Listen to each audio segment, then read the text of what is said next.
మీనరాశి వాళ్ళకి కూడా కొంత ఇబ్బందికరమైన సిట్యుయేషన్ అని చెప్పాలి. ఎందుకంటే ఏలినాటి శని ప్రభావం ఉంటుంది. అలాగే ఈ రాశికి అధిపతి ఏంటంటే ఎగ్జాల్టేషన్‌కెళ్తున్నారు. ఎగ్జాల్టేషన్‌కెళ్ళినప్పటికీను ఏంటంటే వాళ్ళకి కొంతవరకు బావుంటుందనమాట. ఎందుకంటే ఆ రాశిని ఆయన చూస్తున్నారు. సో, తప్పక ఏంటంటే బెనిఫిట్స్ ఉన్నాయి. అటు కొంతవరకు ఇబ్బందులు ఉన్నాయి. సో, తప్పక శ్రమ అనేది చాలా అధికం కనిపిస్తోంది. ఎస్పెషల్లీ దేంట్లో ఏంటంటే దాంపత్య జీవితంలో అంత అనుకూల పరిస్థితి అనేది కనిపియట్లే. అది మనం కంటిన్యూస్‌గా చెప్పుకుంటూ వచ్చాము. అది నేను చెప్పినట్టు కోర్ట్ కేసెస్ అయ్యే ఛాన్సెస్ కూడా ఉన్నాయని చెప్పామనమాట. అండ్ ఆల్సో మనం చూసాము అంటే కొత్తగా పెళ్ళైన వాళ్ళకి కూడా కొన్ని ఇబ్బందులు పడే ఛాన్సెస్ మనకి కనిపిస్తున్నాయన్నమాట. కానీ వీళ్ళకి 12వ ఇంట్లో రాహు ఉన్నాడు. So, travel industry, tourism industry బాగా పైకొస్తారు. అండ్ ఆల్సో మనం చూసామంటే ఫుడ్ ఇండస్ట్రీ బావుంటుందనమాట. అండ్ ఏంటంటే వీళ్ళకి కొత్త ఉద్యోగ అవకాశాలు గానీ, లేకపోతే ఉద్యోగంలో ఉన్నత స్థితికెళ్ళడం గానీ, ఉన్నత స్థితి అంటే ఈ మంతే ఎళ్ళిపోరు.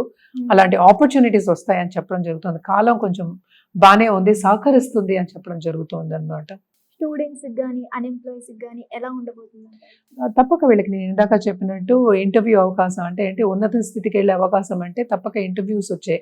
అంటే నిరుద్యోగులకు ఉద్యోగ అవకాశం వస్తుంది. అలాగే ఉద్యోగంపై ఇంట్లో కూర్చున్న వాళ్ళకి కొత్త చిగురు అనేది కనిపిస్తుంది.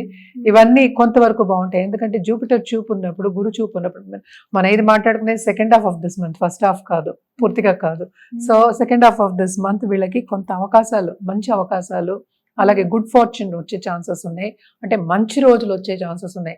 అంటే ఏంటి, అలా వచ్చేసేది 15 రోజుల్లోనే అన్నీ వచ్చేయాలంటే కాదు. దానికి శ్రమ అనేది ఉంటుంది. ఏలినాటి శని ప్రభావం తప్పక ఉంటుందన్నమాట. సో, అన్నిట్లోనూ డిస్టర్బెన్సెస్ అనేది కొంతవరకు ఏంటంటే తగ్గుతుంది. బికాస్ గురు చూపు ఉంది కనుక. ఆరోగ్యపరంగా ఎలా ఉండవు? ఆరోగ్యం కూడా కొంతవరకు కుదుట పడుతుంది. కానీ ఇంట్లో ఉన్న పెద్దల ఆరోగ్యం గానీ, పిల్లల ఆరోగ్యం గానీ, కొంచెం ఇన్ఫెక్షన్స్ వచ్చిన వాళ్ళకి కొంత ఖర్చులనేవి అవుతూ ఉంటాయన్నమాట.